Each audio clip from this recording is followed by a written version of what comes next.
Il fut un temps où l'humanité ne cherchait pas le paradis, car elle y vivait déjà.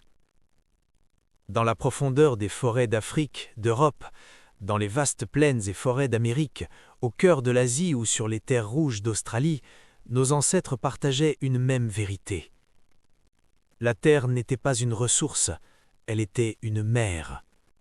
La vénération allait au sol qui nous nourrit, aux eaux qui nous lavent et aux ancêtres qui murmurent dans le vent. C'était le temps de l'abondance, le temps du matriarcat sacré, où la vie était protégée, où la diversité faisait notre richesse et où la prospérité se mesurait à l'harmonie du vivant. Puis, les émissaires du ciel sont arrivés. Avec eux, de nouveaux dieux, de nouveaux livres et une promesse étrange, le salut n'est pas ici-bas. Le christianisme, l'islam et les dogmes venus du désert aride ont détourné nos regards. Ils nous ont appris à aimer un Père, un ciel lointain et invisible, pour mieux nous détacher d'une terre-mère jugée impure. Ce fut le grand désaveu.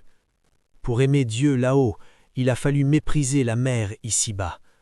Le sacré a quitté la forêt pour s'enfermer dans la pierre et dans le désert, et l'homme, ivre de cette promesse céleste, a commencé à voir la nature comme un objet à dominer, à soumettre, à détruire.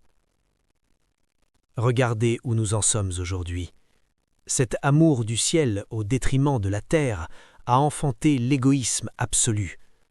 En coupant le cordon avec la terre-mère, nous sommes devenus des orphelins affamés, dévorant notre propre berceau.